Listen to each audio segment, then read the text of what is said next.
আমরা করবো রায়মাটি প্রশ্নবিচার 2024 সালের দ্বিতীয় পর্যায়ক্রমিক মূল্যায়নের গণিতের 4 নম্বর স্কুলটা। তো চলো কথা না বলে গণিতের 4 নম্বর স্কুলটা কী বলেছে আমরা তাড়াতাড়ি ঝটপট করে ফেলি। 4 নম্বর স্কুল বলছে Bankura Christian college gate school. তো এই স্কুলের প্রশ্নপত্রগুলো দেখো আমরা করবো পরপর। প্রথমে একটা বলেছে দেখো 0.2 মিটার সমান কত কিমি, মিটারকে কিমিতে নিয়ে যেতে বলেছে। তার মানে কি ভাগ করতে হবে, মিটার থেকে কিমি ক ঘর গো, 3টে ঘর দূরে মিটার থেকে কিমি, তাই না? 1 মিটার সমান 1000, 1 কিমি সমান 1000 মিটার। তো এটা কিমি দিয়ে ভাগ করেছি, ভাগ করে কত হচ্ছে 0.002 কিমি, তাই না? তো এটাই হচ্ছে অ্যান্সার। অ্যান্সারটা কত হবে, এই যে কত দাগে অ্যান্সারটা 0.002টা কত দাগে, এই এর দাগে, তাহলে অ্যান্সারটা কত দাগে হবে, এরটা হবে সঠিক। পরের প্রশ্ন, -67 সঙ্গে কত যোগ করলে +67 হবে।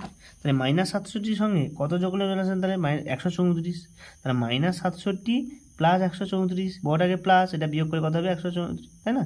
তাহলে কত হবে, এত যোগ করলে কত 134, তাই না? কত, তাহলে কত যোগ করতে হবে 67 + 67 যোগ করবে, এর সঙ্গে 67 কত হবে 134, তাই তো? অ্যান্সারটা এইটা হবে +67। তিনেরটা কী বলেছে দেখো, 5 এর পরস্পর 5টি গুণিতকের গসাগু লিখি। 5 ও 5-এর গুণিতক হচ্ছে 5, গসাগু কত হচ্ছে 5, এই যে অ্যান্সারটা হবে 5, অর্থাৎ সিট দাগে অপশানটা সঠিক। পরেরটা চারটা কী বলেছে দেখো, এইটার মধ্যে কে বড় ছোট দেখতে বলেছে। 3-এর মাথা 15 বলি, 9-এর মাথা 15 বলি, তাহলে মনে হবে যার মাথায় ছোট সে হচ্ছে বড়, তাই না? তাহলে সঠিক উত্তরটি কত হবে, চার থেকে এইটা হবে বড়, 0.9টা বড়, কারণ 9-এর নিচে 1 আর 3-এর নিচে 9 ছোটো হয়ে যাবে না? তাহলে এটা পৌনপণি ভাঙলে কি 3/9, এটা কিন্তু 9/9 কাটাকাটি 1, এটা তো 0.something, তাহলে এইটা বড় হবে। তাহলে সঠিক আছে সি, ঠিক আছে? বড় কোনটা হবে না, এইটা বড় হবে, তাই তো? সির দাগেরটা এটা ঠিক। পরেরটা চারটা কি, পাঁচটা কি বলছে, রাহুল 25-এর মধ্যে 15 পায়, সে পাবে কত %? তাহলে 25 নিচে 15 উপরে দিয়ে 100 দিয়ে গুণ, 25 4 100, 15 4 60, কত %? 60% নাম্বার পেয়েছে, ভালো নাম্বার পেয়েছে 60%। ছয়টা, একটি ত্রিভুজাকৃতি পিরামিডের তল সংখ্যা ধার সংখ্যা যোগফল হবে ড্যাশ। তাহলে তল সংখ্যা পিরামিডের তল সংখ্যা 4, ধার সংখ্যা 6 এবং চল ধার কত 10, তাহলে টোটাল অ্যান্সার কত হচ্ছে 10, অ্যান্সারটা 10। দুই দিকে আরেকটা কি বলেছে, এতকে সামান্য ভগ্নাংশে প্রকাশ করো। তো প্রথমে আমরা কি পুরো সংখ্যাটাকে তুলবো, তাই তো? আর পৌনপণিক কার কার মাথায় আছে, পৌনপণিকটা এটা দেখতে হবে, এটা ভুল করবে না তোমরা কেউ, না শুধু 6-এর মাথায় আছে, তাই 9 লিখে 2 শূন্য, একটার মাথায় আছে একটা 9 আর 2 শূন্য, তাহলে এটা বিয়োগ করে কত হচ্ছে 825/900, এটা কাটা হচ্ছে 11/12, অ্যান্সারটা কত হবে 11/12। দুইটা দেখো 50 ও 100-এর মধ্যে 2 জোড়া সংখ্যা লিখে তাদের গসাগু 16। তো দেখো 16 একে 16, 16 2, 16 3, 16 নাম দ্বারা পুরো দেখি 7 পর্যন্ত 112 পর্যন্ত।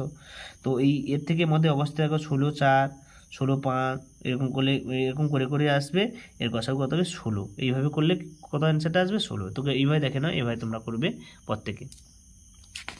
2-এর দাগে 3-এরটা কী বলেছে দেখো না, 64 মিটার লম্বা ফিতে থেকে 0.8 মিটার দৈর্ঘ্যের সমান টুকরো করে গেলে মোট কত টুকরো পাওয়া যাবে। তাহলে 64 মিটার থেকে কত 0. কেটেছে, এত সংখ্যা কেটেছে, তাহলে কত 80টি, তাহলে এর দিয়ে 80টা ফিতে, মানে এগুলো ছোটো ছোটো করে 80টা বানানো যাবে, ঠিক আছে? 80টা মোট টুকরো বানানো যাবে। চারেরটা 2-4টা সব সরল করো, -20 বিপরীত সংখ্যা -7 বিপরীত সংখ্যা -ও -8, এটা বারবার আসে পরীক্ষায়, ভালো করে দেখে নাও। এটা আমি শর্টকাট করবো না, সহজেই ভালোভাবে করে দেবো। দেখো -20 এর বিপরীত সংখ্যা কী হয় বলো তো, -20 এর বিপরীত, এখানে বলেছে দেখো -20 এর বিপরীত সংখ্যা, তাহলে কি হবে +20।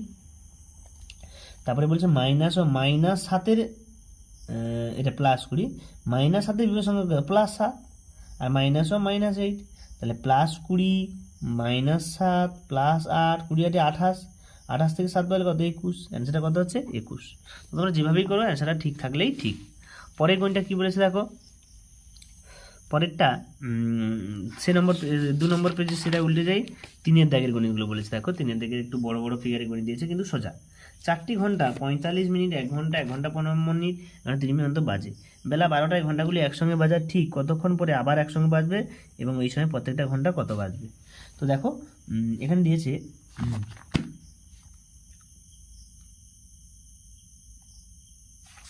তো 3-এর দাগে একটা দেখো। তো প্রথমে 45 মিনিট, 1 ঘন্টা 60, 1 ঘন্টা 15, সবগুলো লসাগু হচ্ছে মিনিটে নিয়ে গিয়ে অ্যান্সারটা কত পেয়ে যাচ্ছে 900। তাহলে বেলা 12টায় একসঙ্গে বাজবে, দেখো লসাগু করলে 980, একসঙ্গে বাজবে 900 মিনিট, 900 × 60 15 ঘন্টা পর আবার একসঙ্গে বাজবে। এবারে কি করেছে দেখো, অর্থাৎ 15 ঘন্টা 12 সঙ্গে 15 যোগ করলে রাত 3টের সময় একসঙ্গে বাজবে। প্রথম ঘন্টাটি ভাগ করলে 20 বার, দ্বিতীয় ঘন্টাটি 15 বার, তৃতীয়টা 12 এবং চতুর্থটা 10 বার বাজবে। ঠিক আছে, এটা ভালো করে দেখে নেবে, খুব ভালো ওই ঘড়ির গণিত সম্বন্ধে দেয়, অনেকেই ভুল করে, তোমরা পর থেকে দেখে নেবে। দুইয়েরটা কি বলেছে দেখো, ফসল ওঠার সময় ধানের কুইন্টাল এত টাকা। বর্ষাকালে ধানের দাম 15% বেড়েছে। যেসব কৃষক ফসল তোলার মুখে 12 কুইন্টাল ধান বিক্রি করেছে, তাদের সেই বর্ষাকালে মোট পরিমাণ ধান বিক্রি কত পেতেন। তাহলে এখন ধানের গণিত দিয়েছে, তাহলে কুইন্টাল দিয়েছে, কত কেজি ধান হয়, তাহলে মোট দাম পাবে কত, এর সঙ্গে গুণ হবে, গুণ করলে কত হবে 12,960।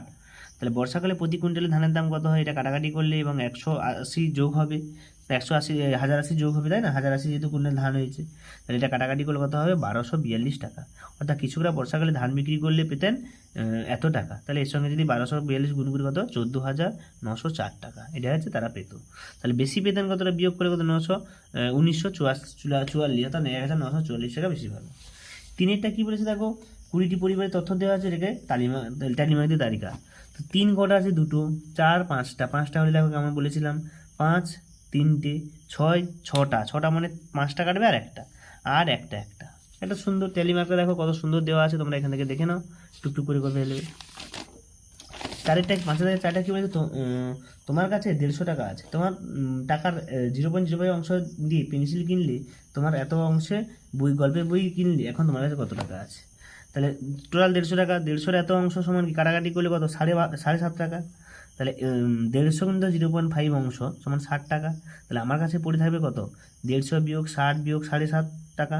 তাহলে টোটালটা এটা বিয়োগ করলে দেখো, এটা থেকে এটা বাদ দিলে কত, 180, এই 190 থেকে এটা বাদ দিলে কত হবে, এই 82.12, কত হবে 82.12। ঠিক আছে, এটা থেকে এটা বাদ দিলে কত, 9 থেকে 7 7.5 বাদ দিলে 82 হবে। ঠিক আছে, পরেরটা দেখো 82.5 টাকা। চারিটা কি বলেছে দেখো, এই চারের দাগেটা, এটা সমবিন্দু সরলরেখা কাকে বলে, এটা 2 নম্বর স্কুলে করিয়েছি না, যখন অনেকগুলো সরলরেখা নির্দিষ্ট বিন্দু ছেদ করে তখন তাকে সমবিন্দু সরলরেখা বলে। সরলরেখা ABCDEFGH, তাই না, এই সরলরেখা ও বিন্দুতে মিলিত হয়েছে, এটা লিখে নেব, ও বিন্দুতে মিলিত হয়েছে। তো ইতিমধ্যে আমরা 5 নম্বর স্কুলে কমপ্লিট করে ফেললাম। দেখা হবে পরের ভিডিওতে 5 নম্বর স্কুল নিয়ে। তো যারা চ্যানেল নতুন, সাবস্ক্রাইব করো, লাইক করো, শেয়ার করো, বন্ধুদেরকে কোনো সমস্যা থাকলে কমেন্টে লেখো। তো আজকে এই পর্যন্ত, সকলকে ধন্যবাদ, সবাই ভালো থাকবে, নববর্ষের প্রীতি ও শুভেচ্ছা। দেখা হচ্ছে পরের ভিডিওতে, 5 নম্বর স্কুল নিয়ে আসবো, সবাই ভালো থাকবে। আর তোমাদের ক্লাস 6-এর সমস্ত বিষয়েরই সলিউশন করে দেওয়া আছে, তোমরা প্লে লিস্ট থেকে চেক করো, আর ভিডিও থেকে চেক করো, সেখান থেকেও তোমরা পাবে। আর তোমাদের কোনো সমস্যা হবে না, যদি কোনো ক্লাসের প্রশ্নবিদ্যা না করা থাকে, যদি চাও আমি দিতে পারি তোমাদেরকে। সকলকে ধন্যবাদ, সবাই ভালো থাকবে।